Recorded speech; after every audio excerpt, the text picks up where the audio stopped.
ബഹുമാന്യരെ, പ്രിയമുള്ളവരെ, ഇന്ന് പെട്ടെന്ന് കാലാവസ്ഥയിലുണ്ടായ ഒരു മാറ്റം കാരണമാണോ എന്നറിയില്ല, ഇന്റർനെറ്റ് തകരാറ് കാരണം പല ഫോണുകളും പ്രവർത്തിക്കാതായ ഒരു സാഹചര്യമുണ്ടായി.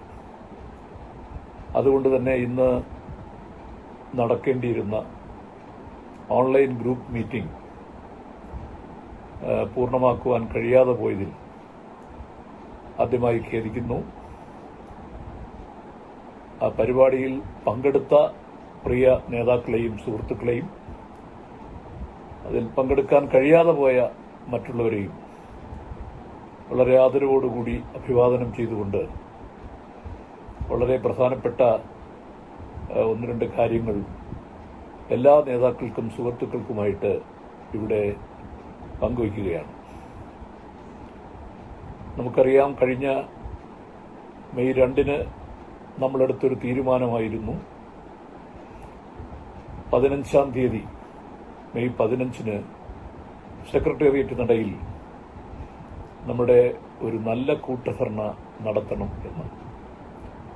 ആ പരിപാടി പരിപൂർണമായി വിജയിപ്പിക്കേണ്ട ഉത്തരവാദിത്വം കൂടുതലായി ഏറ്റെടുക്കേണ്ട ജില്ല തിരുവനന്തപുരം ആയതുകൊണ്ട് തിരുവനന്തപുരത്ത് നിന്ന് നമുക്ക് പങ്കെടുപ്പിക്കേണ്ട എല്ലാ നേതാക്കളെയും പ്രവർത്തകരെയും അതിലേക്ക് പങ്കെടുപ്പിക്കുക എന്ന ലക്ഷ്യത്തോടു കൂടിയാണ് ഇന്ന് ഈ ഓൺലൈൻ മീറ്റിംഗ് നമ്മളിവിടെ സംഘടിപ്പിച്ചത്.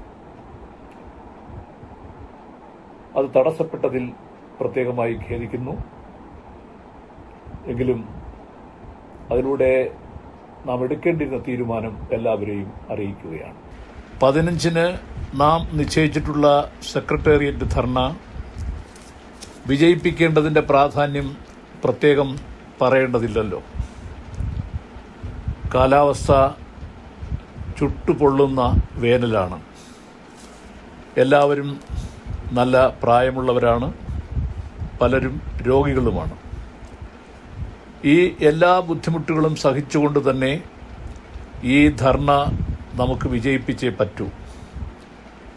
ഇത് കഴിഞ്ഞാലുടനെ ഈ സർക്കാർ തങ്ങളുടെ നിലപാട് മാറ്റുമെന്നോ കഴിഞ്ഞ 2.5 വർഷമായി നമുക്ക് നിഷേധിച്ചിരിക്കുന്ന ആനുകൂല്യങ്ങൾ തിരികെ തരുമോ എന്നോയുള്ള യാതൊരു മിഥ്യാധാരണയും നമുക്കില്ല. എങ്കിലും ബഹുജന മധ്യത്തിൽ സർവീസ് സംഘടനാ രംഗത്ത് നമ്മുടെ സജീവത ഉറപ്പാക്കുന്നതിന് ഈ ധർണയുടെ പങ്കാളിത്തം ഒരവശ്യ ഘടകമാണെന്ന് പ്രത്യേകം പറയേണ്ടതില്ലല്ലോ. സുഹൃത്തുക്കളെ, മെയ് 2-ാം തീയതി സംസ്ഥാന എക്സിക്യൂട്ടീവ് ഇങ്ങനെ ഒരു തീരുമാനമെടുക്കാനുണ്ടായ സാഹചര്യം നമുക്കെല്ലാം അറിയാം. സാമ്പത്തിക ബാധ്യതയുടെ പേര് പറഞ്ഞ് കഴിഞ്ഞ ഏതാണ്ട് 3 വർഷക്കാലമായി നമ്മുടെ പെൻഷൻ കുടിശ്ശിക എന്ന് പറഞ്ഞാൽ 4ാമത്തെ തവണ കിട്ടേണ്ട കുടിശ്ശിക, 3ാം തവണ പൂർണ്ണമായി തരാതെ പോയ കുടിശ്ശിക ഒക്കെ ഉണ്ട്. 18% DA ഇതൊക്കെ തന്നെ നമുക്ക് നിഷേധിച്ചിരിക്കുന്ന ഒരവസ്ഥയുണ്ട്. 2019 11ാം ശമ്പള കമ്മീഷന്റെ പരിഷ്കാരം നടപ്പിലാക്കിയത്. അപ്പോൾ 5 വർഷത്തിലൊരിക്കൽ ശമ്പള പരിഷ്കാരം എന്ന നിലയ്ക്ക് 2024 ജൂലൈയിൽ നമുക്ക് 12ാം ശമ്പള പരിഷ്കാരം നടപ്പിലാക്കുവാനുള്ള കമ്മീഷനെ ഇതുവരെ നിയമിക്കുന്നതിന് ഒരാലോചന പോലും ഉണ്ടായിട്ടില്ല. വസ്തുതകൾ ഇങ്ങനെ ആയിരിക്കുകയാണ്. സർക്കാർ ഏതാണ്ട് തെരഞ്ഞെടുപ്പ് കഴിയുന്ന അവസരത്തിൽ, പാർലമെന്റ് തെരഞ്ഞെടുപ്പ് കഴിയുന്ന ഒരവസരത്തിൽ തങ്ങളുടെ മന്ത്രിമാർക്കും MLA-മാർക്കും 50% ശമ്പള വർധന നടപ്പിലാക്കാൻ പോകുന്നു എന്നുള്ള ഒരു വാർത്ത പ്രചരിക്കാനിടയായത്. വാസ്തവത്തിൽ ഇത് സർവീസ് സംഘടനകൾക്കും പെൻഷൻ സംഘടനകൾക്കും എതിരെയുള്ള ഒരു മഹാവെല്ലുവിളിയായിട്ടാണ് നമ്മളിതിനെ കാണേണ്ടത് എന്നൊരു കാഴ്ചപ്പാടാണ് നമുക്കുള്ളത്. അതുപോലെ തന്നെ വിരമിച്ച അധ്യാപകരോടുള്ള പ്രത്യേകമായ ഒരു കടമ നിർവഹിക്കുവാൻ ബാധ്യതപ്പെട്ട ഒരു പ്രസ്ഥാനം എന്നുള്ള നിലയ്ക്ക് നമ്മളിൽ നിന്ന് ഇതിൻ്റെ ഏതാണ്ട് ഈ ശമ്പള പരിഷ്കാരം നടപ്പിലായതിനു ശേഷം അതിൻ്റെ കുടിശ്ശിക കിട്ടാതെ ഏതാണ്ട് 100,000-ഓളം ജീവനക്കാർ മരിച്ചു എന്നുള്ളതാണ് കണക്ക്. അപ്പോൾ ഇതെല്ലാം കണക്കിലെടുത്തുകൊണ്ടാണ് ഇങ്ങനെ ഒരു പ്രതിഷേധ ധർണ അതിശക്തമായി 15-ാം തീയതി സെക്രട്ടേറിയറ്റ് നടയിൽ നടത്തുവാൻ നമ്മൾ തീരുമാനിച്ചത്.